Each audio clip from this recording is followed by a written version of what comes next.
আপনি যদি জানতেন আপনার জীবনের শেষ 30 সেকেন্ডে ঠিক কি ঘটতে পারে, তাহলে কি আপনি মৃত্যুকে আগের মতোই দেখতেন?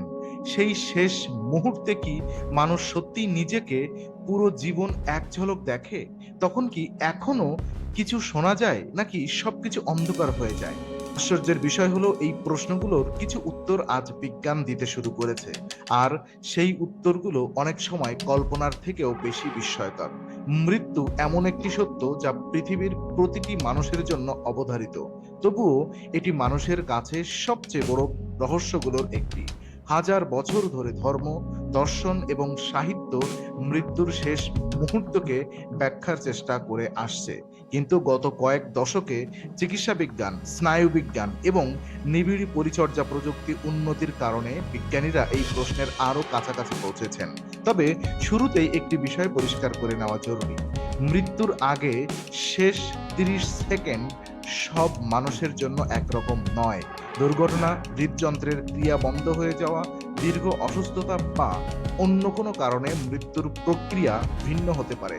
তাই বিজ্ঞান এখানে একটি নির্দিষ্ট অভিজ্ঞতার কথা নয়, বরং বিভিন্ন গবেষণায় বারবার দেখা যাওয়া সাধারণ শারীরবৃত্তীয় ও স্নায়ুবৈজ্ঞানিক পরিবর্তনের কথা বলে। চলুন কল্পনা করি, একজন মানুষের শরীর ধীরে ধীরে মৃত্যুর দিকে এগোচ্ছে। প্রথমে হৃদযন্ত্র দুর্বল হতে শুরু করে। প্রতিটি স্পন্দনের সঙ্গে শরীরের অক্সিজেন সমৃদ্ধ রক্ত পৌঁছায়। কিন্তু যখন হৃদযন্ত্র আর আগের মতো কার্যকরভাবে রক্ত পাম্প করতে পারে না, তখন সবচেয়ে বেশি প্রভাব পড়ে মস্তিষ্কে। কারণ মানব মস্তিষ্ক শরীরের মোট ওজনের একটি ছোট্ট অংশ হলেও এটি শরীরের অক্সিজেনের বড় একটি অংশ ব্যবহার করে। অক্সিজেনের সরবরাহ কমতে শুরু করলে মস্তিষ্ক ধীরে ধীরে তার স্বাভাবিক কাজ হারাতে থাকে। এই সময় মানুষ অনেক ক্ষেত্রে আশেপাশের পরিবেশ সম্পর্কে কম সচেতন হয়ে পড়ে। কথা বলার ক্ষমতা কমে যেতে পারে, চোখ খোলা থাকলেও দৃষ্টি অস্পষ্ট হতে পারে। অনেকেই মনে করেন এই সময় মানুষ আর কিছুই অনুভব করে না।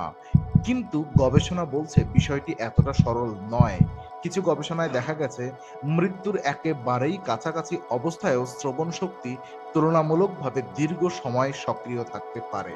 অর্থাৎ ব্যক্তি হয়তো আর কথা বলতে পারছেন না, চোখও খুলতে পারছেন না, কিন্তু আশেপাশের পরিচিত কণ্ঠস্বর বা শব্দ আংশিকভাবে উপলব্ধি করার সম্ভাবনা পুরোপুরি উড়িয়ে দেওয়া যায় না।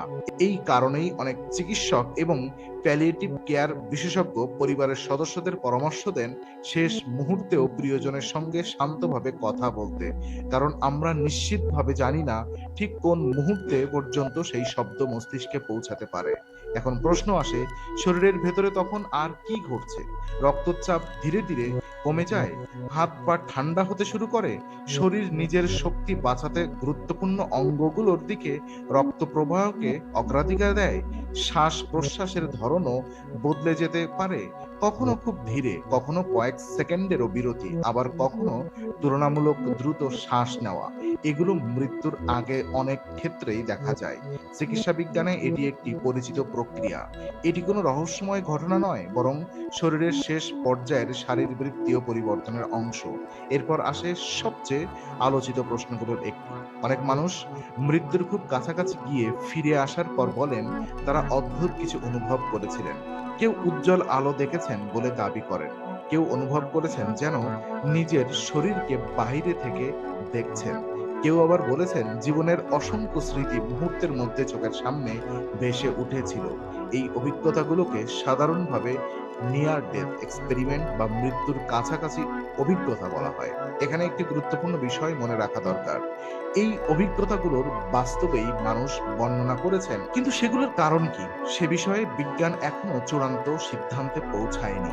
একটি সম্ভাব্য ব্যাখ্যা হলো অক্সিজেনের ঘাটতি এবং কার্বন ডাই অক্সাইডের পরিবর্তিত মাত্রা মস্তিষ্কের দৃষ্টি ব্যবস্থা ও অনুভূতিকে অস্বাভাবিকভাবে সক্রিয় করতে পারে। আবার কিছু গবেষক মনে করেন চরম মানসিক চাপের সময় মস্তিষ্ক কিছু রাসায়নিক পদার্থ নিঃসরণ করে, যা উপলব্ধিকে বদলে দিতে পারে। অর্থাৎ এই অভিজ্ঞতাগুলোকে বিজ্ঞান গুরুত্ব দিয়েই দেখে, কিন্তু এগুলোকে পরকাল বা অতি প্রাকৃত ঘটনার প্রমাণ হিসেবে গ্রহণ করে না।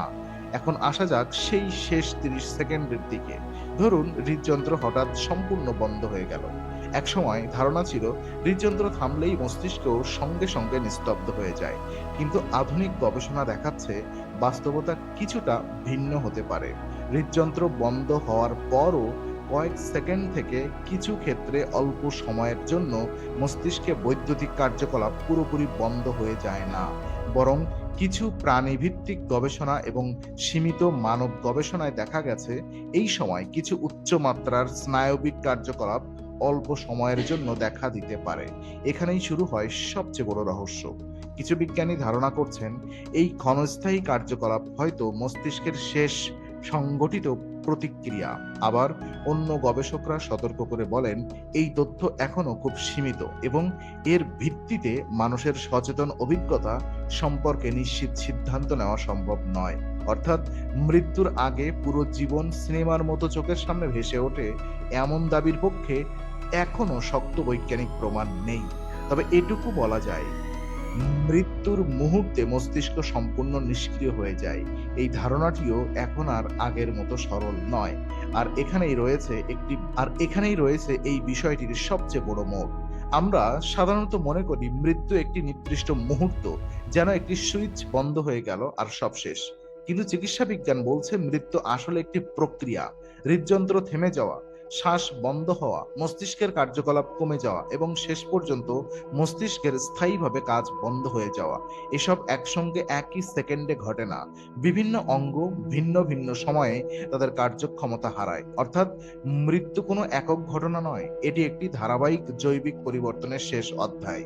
এই উপলব্ধি শুধু বিজ্ঞানেই বদলায়নি, চিকিৎসা বিজ্ঞানেও অনেক সিদ্ধান্তকেও প্রভাবিত করেছে। কখন একজন মানুষকে পুনরুজ্জীবিত করার চেষ্টা চালিয়ে যেতে হবে, তখন মস্তিষ্কের কার্যকলাপ সত্যি আর ফিরে আসবে না, এসব প্রশ্নের উত্তর খুঁজতে বিজ্ঞান এখনো কাজ করে যাচ্ছে। হয়তো এই কারণেই মৃত্যুকে নিয়ে এখনো এত গবেষণা চলছে, কারণ এটি শুধু জীবনের শেষ নয়, বরং জীবনের প্রকৃতি বোঝারও একটি জানালা। আর শেষ পর্যন্ত সবচেয়ে গুরুত্বপূর্ণ বিষয় হলো বিজ্ঞান আমাদের মৃত্যুর প্রক্রিয়া সম্পর্কে অনেক কিছু জানাতে পেরেছে, কিন্তু মৃত্যুর পর চেতনার কি হয় সেই প্রশ্নের উত্তর এখনো তার কাছে নেই। এটি এমন একটি প্রশ্ন যেখানে বিজ্ঞান এখনো প্রমাণ খুঁজছে, আর তাই কোনো দাবি, বিশ্বাস বা ব্যক্তিগত অভিজ্ঞতাকে চূড়ান্ত সত্য হিসাবে গ্রহণ করার আগে আমাদের সতর্ক থাকা উচিত। সম্ভবত মৃত্যুর সবচেয়ে গভীর শিক্ষা এখানেই। আমরা শেষ 30 সেকেন্ড নিয়ে এত প্রশ্ন করি, অথচ আমাদের জীবনের লক্ষ লক্ষ সেকেন্ড কিভাবে কেটে যাচ্ছে তা অনেক সময় খেয়াল করি না। আর শেষ মুহূর্তটি কেমন হবে সেটি হয়তো আমাদের নিয়ন্ত্রণে নেই, কিন্তু তার আগে প্রতিটি মুহূর্ত আমরা কিভাবে বাঁচবো, কিভাবে ভালোবাসবো, কিভাবে শিখবো এবং অন্য মানুষের জীবনে কি রেখে যাব সেই সিদ্ধান্ত আজও আমাদের হাতেই আছে। হয়তো এই কারণেই মৃত্যু শুধু সমাপ্তির গল্প নয়, এটি আমাদের প্রতিটি জীবন্ত মুহূর্তের মূল্য মনে করিয়ে দেওয়ার সবচেয়ে শক্তিশালী বাস্তবতা। এখন আরো তথ্যভিত্তিক ও রহস্যময় ভিডিও দেখতে চাইলে চ্যানেলটি সাবস্ক্রাইব করুন। আবার দেখা হবে নতুন একটি বিস্ময়কর বিষয় নিয়ে।